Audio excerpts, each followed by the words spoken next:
Sai Baba was at a gathering of his 75th birthday about 10, 12 years ago, and millions of people had shown up in this little village that has just a few thousand people, but they were camped out in the mountains all around the area. And a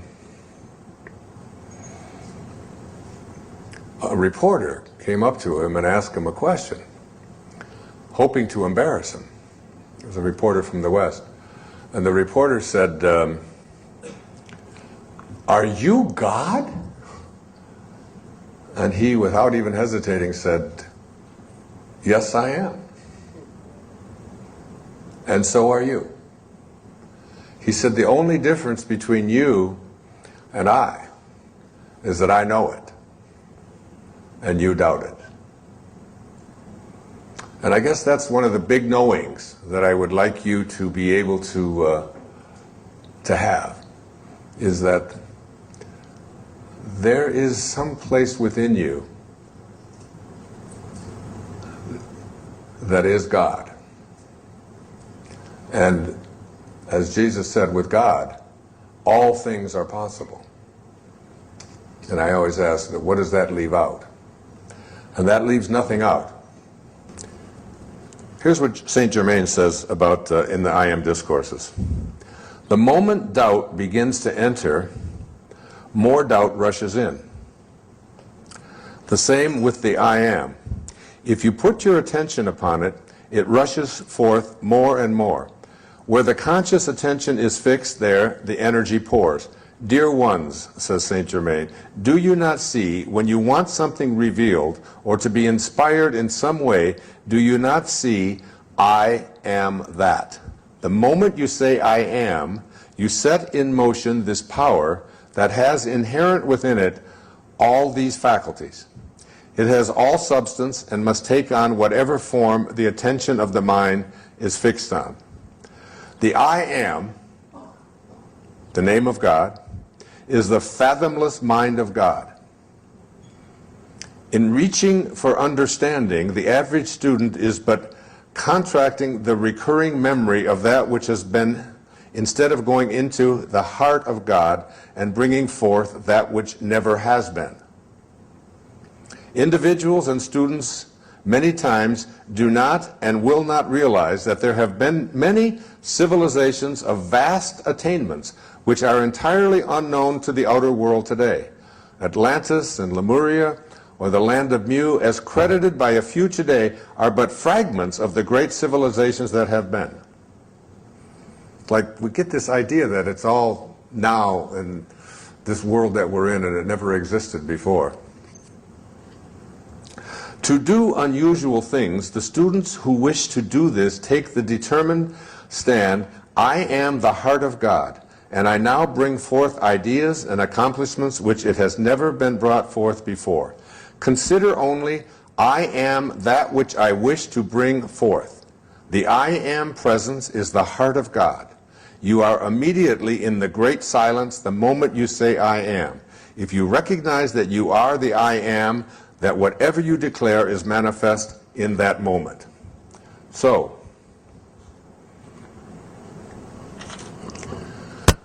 when I think about why it is that people aren't able to create the kind of miracles that this group is going to be able to create after we disperse, it's that we have to make our number one relationship, our number one priority, the number one thing in my life. I was talking about this yesterday over and over again with people, individual people, that my number one relationship in my life, at this point in my life, is my relationship to God, my relationship to my source. It's number one. It's above my relationship to my children. It's above my relationship to any of you, the people that I teach, to people, individuals in my life that I love. My number one relationship, and your number one relationship, needs to be this I am presence that is within you, that is within each and every one of us. And when you can do this, the reason people can't do it is because our identification is so strongly tied into what our senses have told us about our life. When I talk about banishing doubt here, I'm asking you to ignore what your senses have told you and what your body experiences have told you, and go to the place that is God. Go to the I am that I am. Go to the place that says the divine God's work in me is my I am presence. And instead of saying this has been the history of all of this, this is why it's so difficult for me to overcome these addictions, to go to a place where you have an understanding that I have the capacity to transmute any kind of addictive behavior that I've had, just like that, instantaneously. With God, all things are possible. It was Thomas Troward. I don't know. He did some lectures on mental science way back in the 1907, 1908. He was from Scotland. And one of the things that he said is that the law of flotation was not discovered by the contemplation of the sinking of things. So that, you know, like before the 15th and 16th centuries, all of the ships were made out of wood. Not because iron wasn't available and steel wasn't available, but because there was a belief that wood floated. So therefore you had to make ships out of things that floated. That's literally how and then someone came along and said that it has absolutely nothing to do with what things are made out of. It has to do with the amount of water that is being dispersed. That's what determines whether something will float or not. And I think about that all the time, because it's in the contemplation of what you desire that you create what it is that you want to have for yourself. It's in your willingness to contemplate it, and nothing more, according to Troward and mental science. So that I think about the Wright brothers, 100 or so years ago. It's like, and I said the law of flying was not discovered by the contemplation of the staying on the ground of things. So that these were two people, like for me, to figure out how to get an airplane to fly, in my limited knowledge of all of that, I would probably have contemplated the staying on the ground of things. Like this is what happened. But there's somebody came along and contemplated the idea that if you get enough speed going and you have the right design and you get pressure underneath something like this, and you get that this thing is going to lift off the earth. Somebody had to contemplate that idea. And everybody who contemplated that it wasn't possible, that it couldn't work, was a part of why flying didn't take place, because there was no new law discovered in the early part of the 20th century, any more than electricity was discovered by Thomas Edison or anyone like that. I mean, the ability to have electricity has always been there. Somebody has to contemplate. So it's like in your own personal life, your willingness to contemplate yourself as a person who is capable of attracting into your life what you want, having the kind of relationships that you want, being able to have abundance where scarcity always exists. All you have to do is begin the process by being willing to contemplate the presence of that in your life. There's absolutely no limit to what you can attract into your life. If you absolutely stay focused on what it is that you know you're going to manifest and attract, you're not going to do it in your time. Jackson Browne sings a song. He says, "And creation reveals its secrets by and by." I mean, you can't push the river. You can't. It's all done in divine time, but it will show. It will show. It will manifest. It will attract itself. And I'm never surprised any longer about anything that I put my thoughts on, that I can attract it into my life. I just absolutely know that law of attraction, and that it absolutely works. I know my beautiful daughter, who will be singing in a little while, Sky. She was working on a music project, and I was over on Maui and I was writing, and she called me. She said, "Dad, the problem is that the musicians that I need to be able to do this are not available, and you can't get them." And I said, "Sky, you've got to contemplate yourself as surrounded by the conditions which you wish to produce. Don't think about the musicians as not being available. Contemplate yourself surrounded by the musicians, and you'll see that when you reconnect to this source will provide. It always does. It's an unfailing system. It's fail-safe." She said, all right, Dad the dork, She called me back the next day. She said, "You're not going to believe this, Dad. I did what you said last night, and all the musicians are available." I just can't believe it. She said, "They called the ones that I wanted, especially they had a cancellation on something." She said, "The only problem is that the studios that I need in order to be able to record it are unavailable. There's no studios available in any place in South Florida, and I want to get this in," and I had given her a deadline of like 4 days to get this done, an entire CD. So She called me back and she said, how do I get a studio? I said, Sky, contemplate yourself as surrounded by the conditions which you wish to produce. The law of flotation was not discovered. All right, I got it with the flotation, okay? She called me back the next morning. She said, Dad, it's a miracle. She said, the studios had a cancellation, and the studio that I really need and the musicians, they're all available. I can put the whole thing together. It's so exciting. This stuff really works. I said, of course it does. She said, the only problem is that it costs quite a bit of money to pay these musicians and to have the studio time. I said, Sky, honey, you've got to contemplate yourself as surrounded by the conditions which you want to produce. She said, that's why I'm calling you.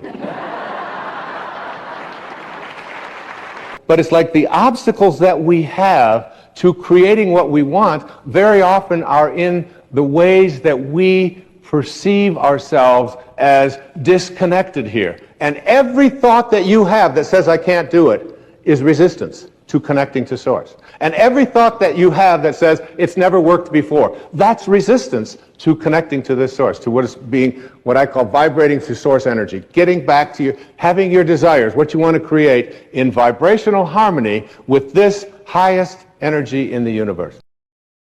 And I very, very seldom talk to anybody on an airplane, because to me a flight of 2.5 or 3 hours is an opportunity to meditate and to get quiet, especially if there's loud people around me and a lot of noise and a lot of distractions and so on. To me, that's the ultimate opportunity. It's like having a leaf blower on board, you know.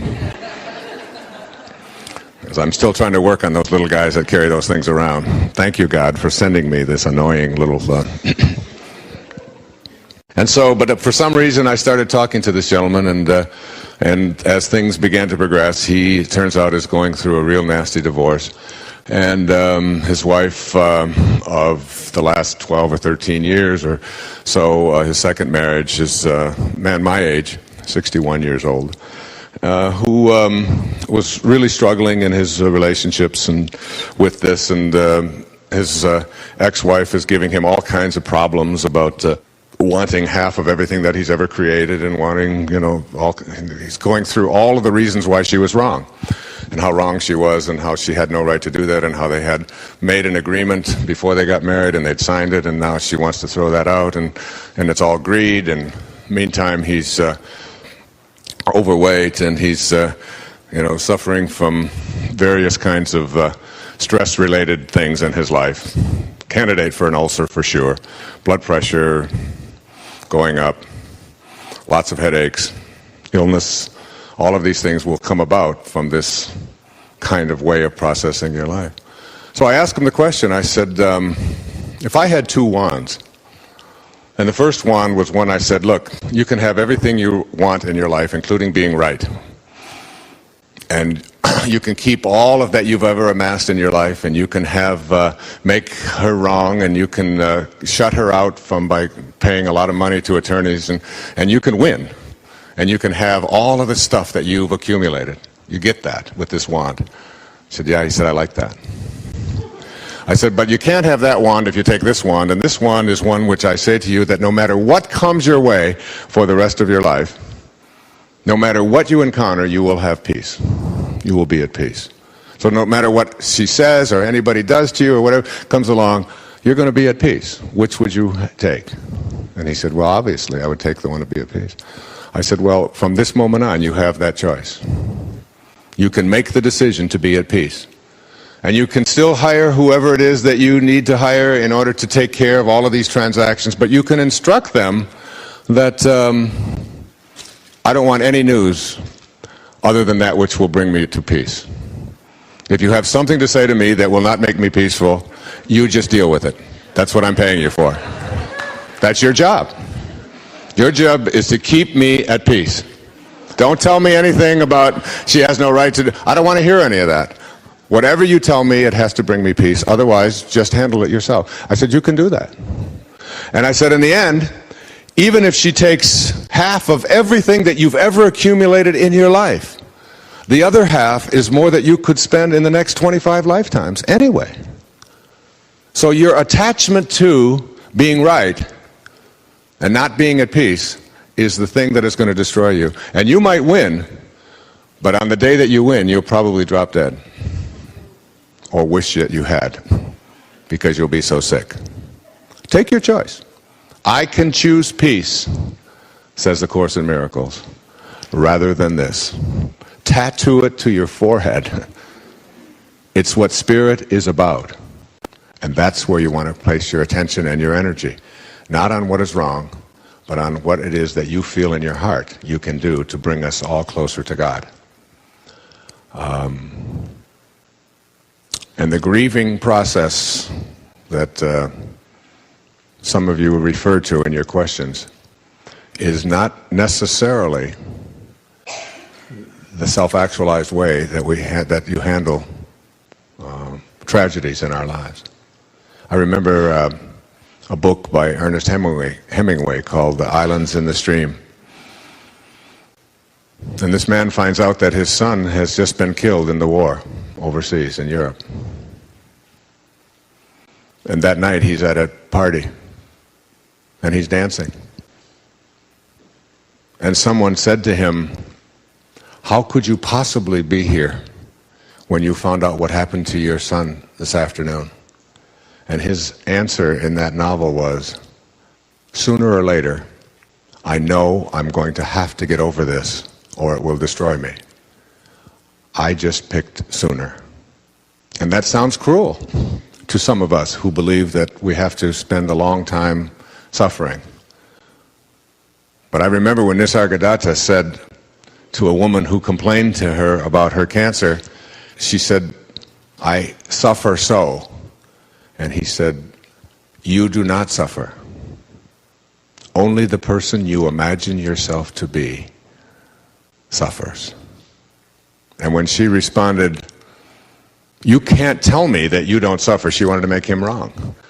And she started pointing out all the things that were wrong in India, and the war with Pakistan, and all of the pestilence, and all of the poverty, and all of the horrible things, and the starvation, and so on. And he looked at her and said straight away, and I'll never forget this, he said, "Ma'am, in my world, nothing ever goes wrong." That's not something I'm asking you to just embrace enthusiastically. I know that you've been raised in a certain way, as I have, and I ache when I see children hurt, when I see people maimed. And I'm suggesting to you that there is another way to even begin to look at all of this from the perspective of yourself as an infinite soul. And the problem then no longer becomes something that you are living with in agony and pain and suffering and creating all of the diseases of your life, but it becomes a clarion call to bring the world closer to God. And like I said about my father, maybe he signed up to be a jerk, to be a thief, to be a drunk, in order to teach me how to forgive it. I'm not saying it's easy, but as Maslow said, those are the flaws of self-actualizing people. And the affirmation for this is, the divine creative power within me brings to me all that I want with happiness, love, and peace. The key word here is attract. Attract to yourself that which you desire. What you desire desires you, or what you want wants you. And it's really coming to understand that there is an energy that will bring things to you, that will have things begin to show up. And this is not to say that you just put out your manifestation desire and then just sit around and wait for some huge magnet in the sky to just turn on and be facing towards you and have everything just go, there it is. There's an element of working with this divine universal force that is everywhere, and a part of this divine essence. It is a divine creation. As you become more tuned into this divine consciousness, you begin to see that that there's really a spiritual solution to every problem in your life. That the things that don't seem to be working, the problems that you may have, whatever they are, in relationships, in finances, in healing, and so on, that there is, yes, there is a solution in the physical plane that requires you to get up and do certain kinds of things and act in certain ways. But in back of that action is a thought. And the same force, or the same power that moves waves to particles, which is the act of creation, also moves your pictures or your thoughts into the world of form. The same intelligence, the same energy that moves a star across the sky moves a thought across your mind. This energy, this attractiveness, this attraction, this pull towards you and realignment of your intention with divine purpose is something that we can't measure in the physical world the way we would like to be able to measure, the way we can measure ohms and watts and so on when we're talking about electricity. Nevertheless, it is exactly the very same power, and the power that allows for anything to go from wave to particle also is behind your ability to think, and therefore your ability to picture, and your ability to decide what it is that you do desire. There is something inside of you that allows you to desire something. It isn't the desire I'm talking about. I'm talking about that which gives birth to it, that which allows it to be. The analogy here is when you begin to take care of your body in a certain way and to treat it well, to give it plenty of water, to avoid toxins, to give it the rest that it needs, to nourish it with the proper vitamins and minerals, to give it the proper amount of exercise, to do the things that show that you are respectful of this garage that is housing your soul. It becomes automatic. It isn't any longer something that you have to struggle with, that you have to work on, and that you have to think about all the time. You go to automatic. It's a lot like writing also, and creating, and painting, and music. You know, when Picasso was interviewed about his painting, and they asked him, how do you paint? He said, when I go into the studio, I leave my body and my mind at the door, the way the Muslims leave their shoes before they enter the mosque. And I just allow my spirit into that world. The spirit, this soul, this force that I have talked so much about in this whole entire program, is really a power of love that you feel in your heart. It isn't something that you process with your mind. But when you understand it and know that it is an energy that is working, that brings things into the world, into your world, realigns you, if you will, with what it is you'd like to create or have for yourself, you begin to cooperate. See, this divine intelligence will cooperate with you. But again, only if you feel that you're worthy, and only if you know that you and it are connected. The minute you sense any sense of separation, it shuts off. The minute you place an obstacle there, it will shut off.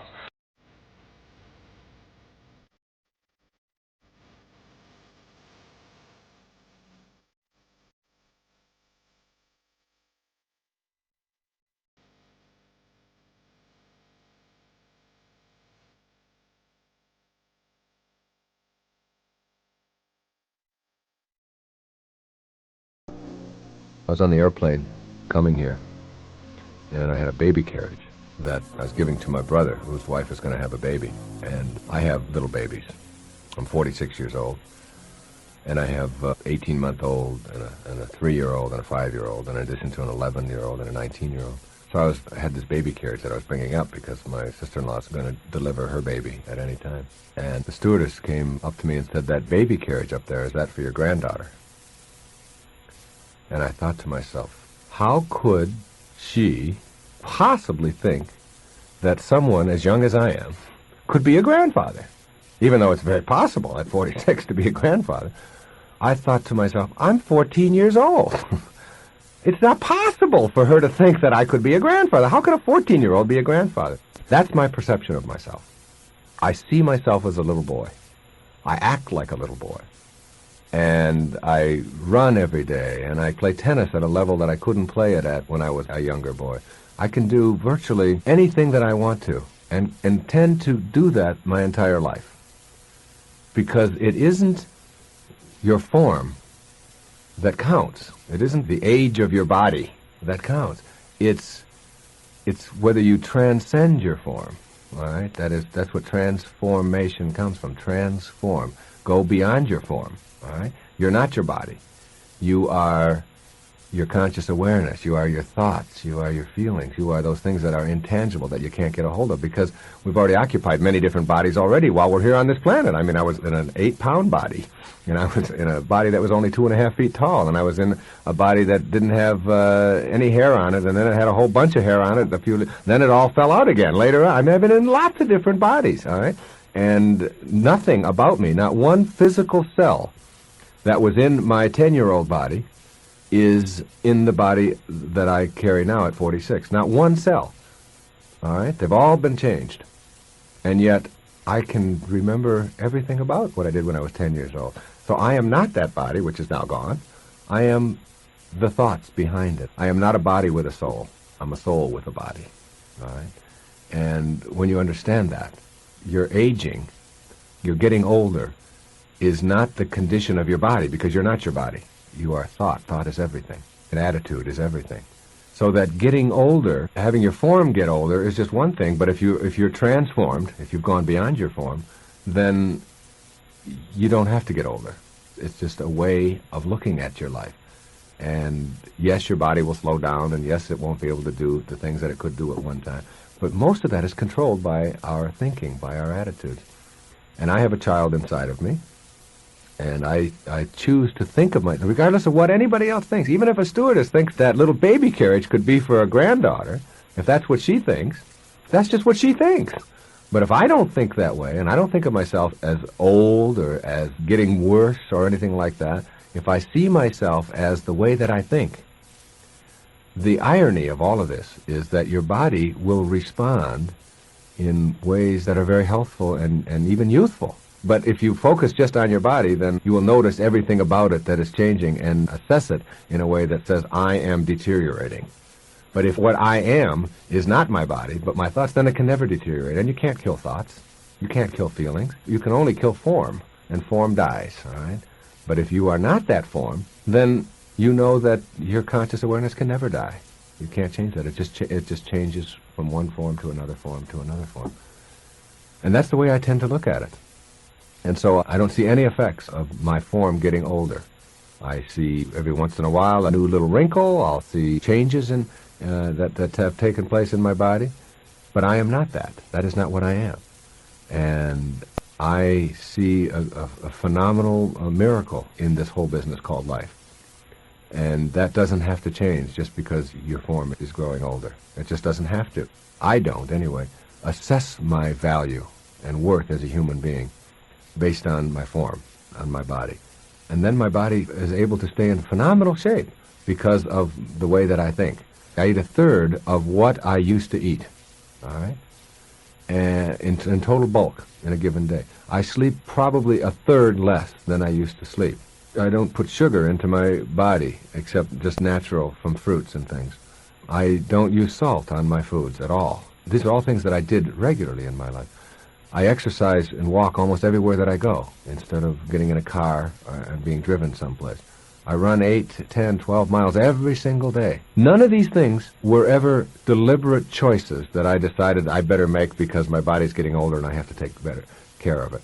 They came about, they followed me as a result of being in a higher state of pure thought, a higher state of self-acceptance, of seeing myself as an important, significant human being, and living that way, and seeing other people that way, and seeing the world that way, in this more purified kind of way, more loving kind of way.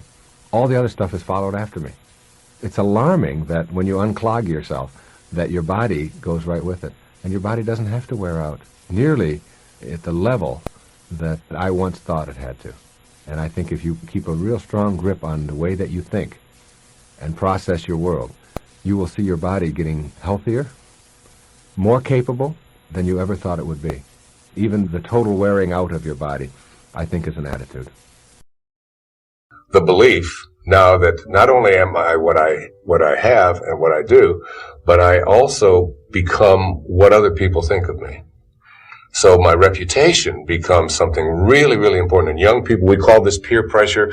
We call this the time in a young person's life when what other people think of them is really very important. So we're go around and we're taught, as young people, that it's important to get along, it's important to fit in, it's important that other people like you, it's important for you to realize that if you're not liked by your friends, you're not going to be very happy, you're not going to get the things that you want for yourself in your life. And so now we've taken this little beautiful creature who just showed up from a microscopic dot, and everything was handled for it. And it was doing nothing, it was just being done. And we've imposed 3 really harsh kinds of requirements on this person. Forget all of this. Forget this little bundle of perfection, that was created by God and is a piece of God. And let's set it over here and let's create a new one and make it believe that it has to accomplish, it has to accumulate, and it has to win the approval of other people. Now, what I have learned over the years is that if someone, I gave a seminar not too long ago, and someone wrote me a letter and said, the seminar did not live up to my expectations, okay, and was sort of complaining about whatever that was. And I got thinking about that, like there were 1,000 people at the seminar, and if I have 1,000 people who come to my seminar, all with expectations, how in the world am I going to deliver a seminar and meet everybody else's expectations out there? How is it possible to do that? You can't focus. You can't go out there in front of an audience. You can't perform. You can't do anything in that focused on whether you're going to be approved of or liked or accepted by all of the people that are out there. One of the things that you discover and you learn is that you have to become independent of the good opinion of other people. And as I told each one of my children as they were growing up, I'm not focused on, whether people like you or don't like you. You can't be responsible for that. In fact, you should forget about your reputation. It's a meaningless construct because it doesn't exist within you. You don't have a reputation that is going to be something that you can hang on to and use wherever you go. If you give a talk to 1,000 people, you got 1,000 reputations. And maybe they walk out and you'll ask them, what was it about, or did you like it at all? And you get 1,000 different responses. That's the way the world is. And the greatest political landslide in American history, I think it was Mondale and Reagan. I think that's what it was. It was they said it was just a disaster for Mondale because he lost. 45% of the people voted for Walter Mondale for president. 45%. So when you get half the people plus a few percentage points, you got a landslide. So you're looking for, landslides are half the people plus 1 or 2, and you're doing great, But all the people, everybody that you meet, trying to please everybody out there all the time. So it would seem to me that a person who is focused on who they are, rather than on what other people's expectations are, would be someone who wouldn't at all be concerned about what other people think of them, what their reputation is, and so on. So you change from appearances to what I call quality thinking. Quality. What is the quality of my life? Rather than how does it appear to others? The quality versus appearance in your life means that you get that inner candle flame working in a way that gives you quality. Maslow, in defining self-actualizing, no-limit people, said they are independent of the good opinion of other people. Of the good opinion of other people. Independent of it. They're so busy advancing confidently, doing the things that make sense, and bringing success to changing their baby's diaper, and bringing success to weeding their garden, and bringing it to the job. They bring it on the airplane so that when they run into somebody who is rude to them, a stewardess that is rude, they don't see it as an attack on them. It's just where they are, and they send them love. Help them a little bit, you know. They're kind. When somebody wants to get in on the freeway, and they're one old temptation when they were on the 1 to the 6 side was to say, oh yeah, nobody's getting in front of me, I'm getting there first. It's like, they slow down a little bit. They don't have all that type A stuff of having to beat somebody else and having to defeat somebody. It's a new way of being. I remember when someone in South Africa, a reporter asked me what I had to give up in order to be able to do what I've done in my life. I thought and thought and thought, and I said the only thing I've ever had to really give up is fitting in.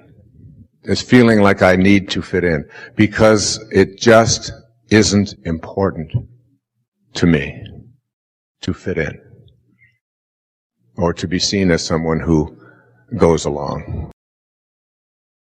If you understand this simple premise, that we become what we think about, as it says in the Torah, as it says in the Old Testament, as a man thinketh, so is he. As a man thinketh, so is he. We are the products of our thoughts. If you get that simple little thing that I started out with and that I hammer in every book I've written and every talk I've given, every tapes I've produced, we are the product of our thoughts. And our thoughts are very, very powerful.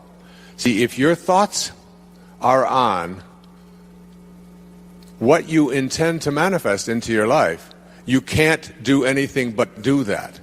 If your thoughts are on what is missing in your life, how much of your time do you spend focused on or thinking about what's missing in your life? The money that you don't have, the unhappiness the lack of happiness in your relationships that you would like to have, your health and the absence of the kind of health that you would like to have, the purity of your body, the fact that you've let it become overweight or you've let it become addicted to substances or nicotine or coffees, or you're not living the purified life. What is missing? If your thoughts are on what is missing, and what you think about is what expands. And there's something, Hawkins speaks about this brilliantly in The Power versus Force. If your thoughts are on what is missing, what you create is an attractor energy to have the universe respond back to you with whatever it is that you think about. This is how it works. It's the law of attraction. It's a very simple thing.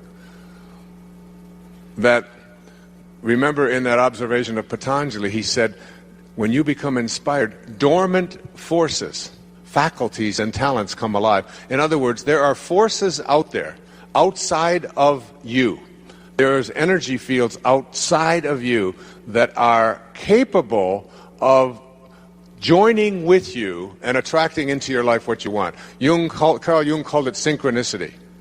It's a consciousness in which when you put your thoughts on something, and every one of you have had this experience, the experience of thinking about someone and not being able to get your thought off of that person, and then going to the telephone and picking it up and saying, oh my God, I was just thinking about you. How many have had that kind of an experience in your life? As you look around and you think, well, and what do we attribute that to?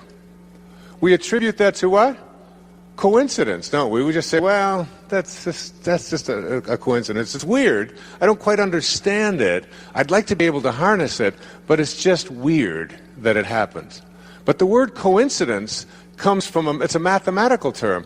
In geometry, two angles that coincide, that's where the word comes from, coincide. Two angles that coincide are two angles that are said to fit together perfectly.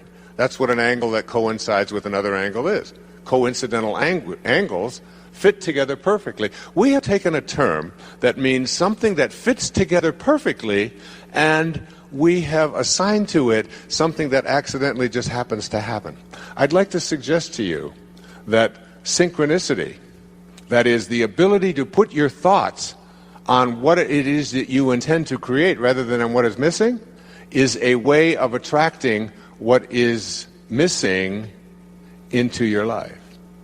Now, you can continue to either attract what is missing into your life, or you can attract what you would like to intend into your life. It's just a matter of shifting the emphasis. If your thoughts are on, if you talk to other people about what is missing, if you use terms like, with my luck, this probably won't work out.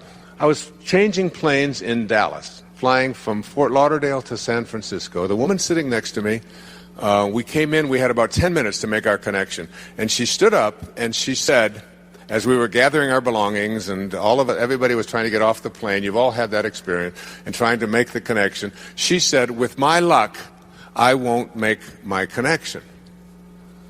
And I thought to myself, why would she have evolved into a person who would project out into the universe, into the world of unlimited energy? Why would she project the idea that with her luck things won't work out? Where did that come from? Why would we have that kind of an energy concept? Because my response back to her was, well, with my luck, I will make my connection. I intend to make my connection. And she said, you can't make a plane that is pulling out stop from pulling out. I said, I absolutely can. Of course I can do that, and I intend to do that. Now, she's still in Dallas. That was like four weeks ago. Trying to get the hell to, her connection to San Francisco. But when you think about what is missing in your life and you talk to your friends about it and you put your attention and your energy on it in your telephone conversations and you go to sleep thinking about what is missing and you have this kind of an energy system going on for you, you will continue to have what you are thinking about show up in your life, and you'll see more and more and more of missingness continue to show up. You can't think about and put your energy on what is missing unless you want it to keep being that way in your life. To change the idea that I can't trust in my own nature to I trust in my own nature. Did it ever occur to you that you have a nature? That nature is so profound and is always calling you. You know it.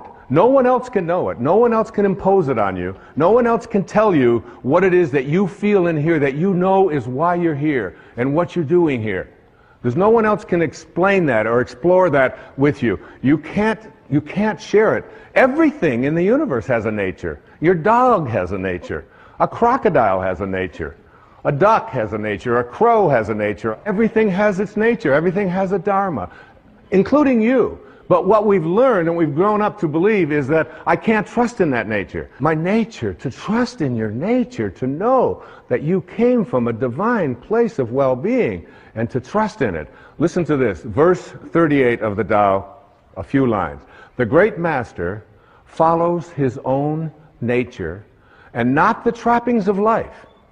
A truly good man is not aware of his goodness and is therefore good. Think about yourself. The first moment of life, the very first moment, that speck when you went from nowhere, N-O-W-H-E-R-E, to now here, N-O-W-H-E-R-E, from nowhere to now here. Same thing, just a little question of spacing, just a little different spacing, all right? So you went from nowhere, now you're in now here, and where do you think you're going? Nowhere. Right?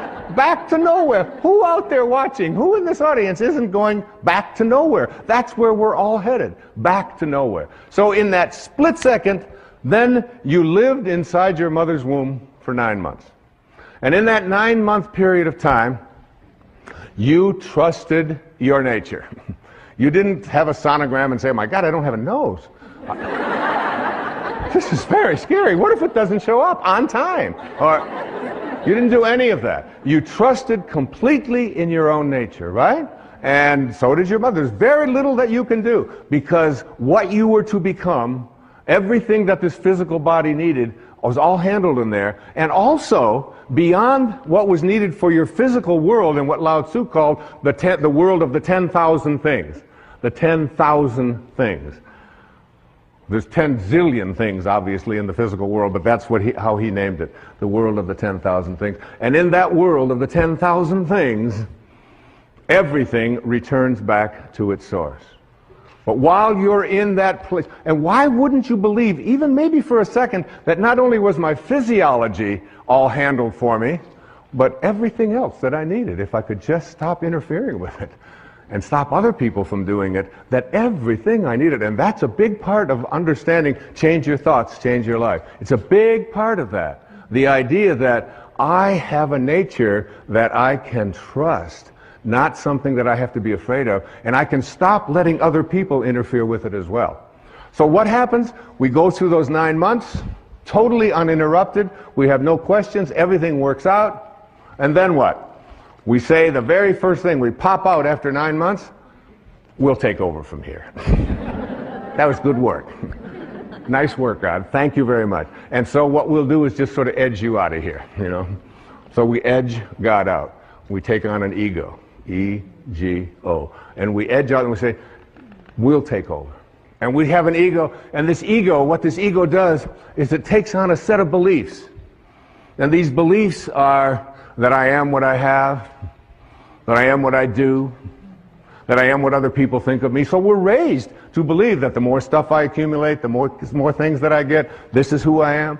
The more that people like me, this is what I'll get, and on it goes. I want to tell you a story.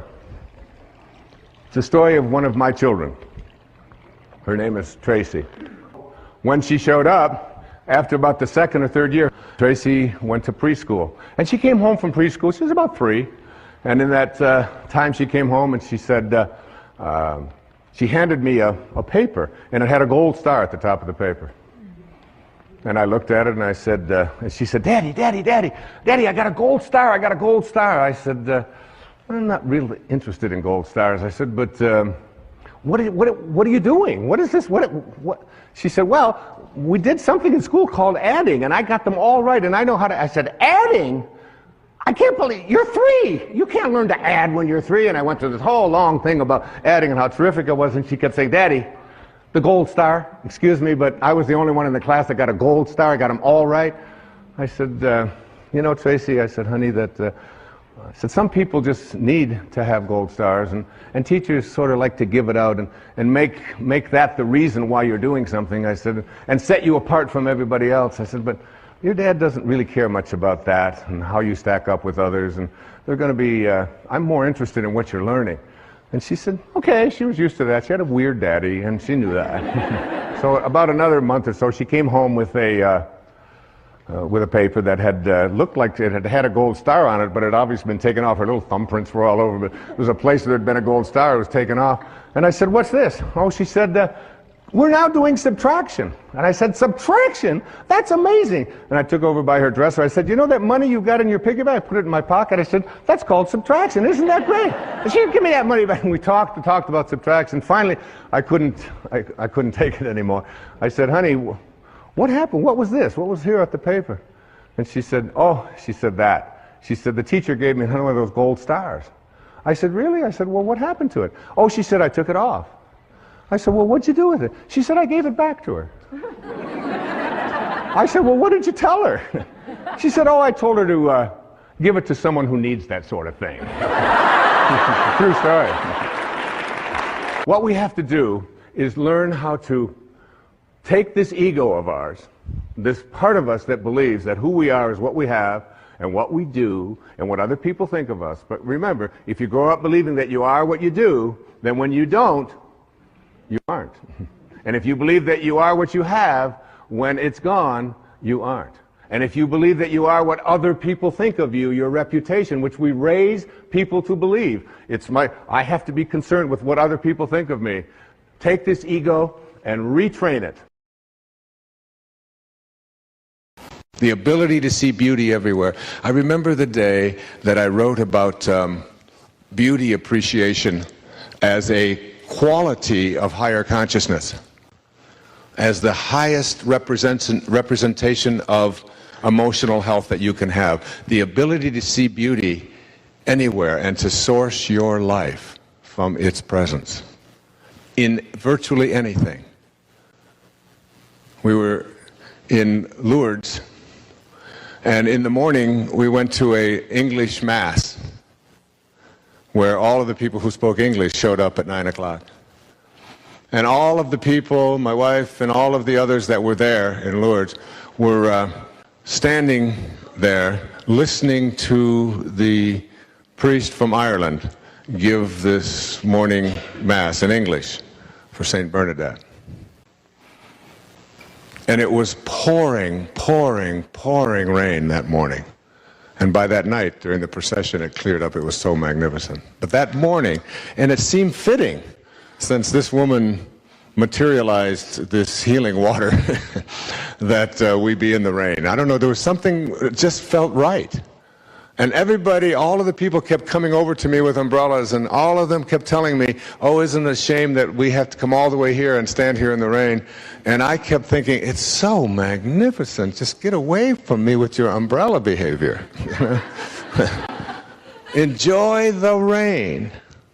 And the day that I wrote about John Keats in Wisdom of the Ages, about beauty appreciation as one of the 60 qualities of self-actualization and how to apply it in your life, I read all about his life. He was called the greatest poet of the 19th century by the Britannica. The greatest poet of the 19th century, the greatest Victorian poet. And he wrote a poem called Ode on a Grecian Urn. And in that poem he says words to this effect: when death shall this generation waste, thou shalt remain amidst others' woe. This thou, this eternal thou. And he concludes that observation with these words: beauty is truth, and truth is beauty. That's all you need to know on earth, and all there is to know. Do you know that John Keats died at the age of 25? 25? Imagine what passion he must have felt in his heart. Imagine how important it must have been for him to be detached from other people's thoughts about what he should be doing with his life. And he would sit down and write over 4,000 beautiful poems and pass away at the age of 25. And his brother passed away at 22 or 23. Independence of the good opinion of others, detachment from outcome, appreciation of beauty, living with passion. That's emotional intelligence. It's 100,000 cycles per second. And every time you find yourself in a place where someone is attempting to bring you down into fear, into worry, into anxiety, into stress, by contaminating your energy field with their story or with their attempts to make you feel guilty or their idea of you should really be upset because I am too, or whatever it is that you are being exposed to in your life, you have the option at that moment to just say to yourself, but what you think of me is none of my business. And I have to be in a place where I can emotionally stay strong regardless of whether or not anyone out there thinks that I should be reacting in a different way. That's 100,000 cycles per second. And you know something? After a while, it isn't something that is anxiety producing. It isn't something that people will dislike you for. As a matter of fact, people around you will begin to respect you more, because people respect strength, not weakness. Power versus force. When you become empowered, you are respected. People will want to know more of how you're able to be that way in the face of such things. And you begin to see everything in a different light. Everything. And you know, the same bewilderment can be experienced and enjoyed and processed in the city, and in your home, and in your bedroom, and sitting on your couch, and in your car, anywhere. You can look for the beauty, you can look for all of the miracles that are around it, or you can be looking for all the things that are wrong. And again, it's if you put your attention on what's wrong, then your energy goes down. If you put your attention on the problem magnifies. If you put your attention on the solution, on what is right, and what you love, and how phenomenal this moment is, that will be your experience of life. And the great masters go through life and see everything like that. As Whitman said to me, every cubic inch of space is a miracle. You don't look for miracles. You live one.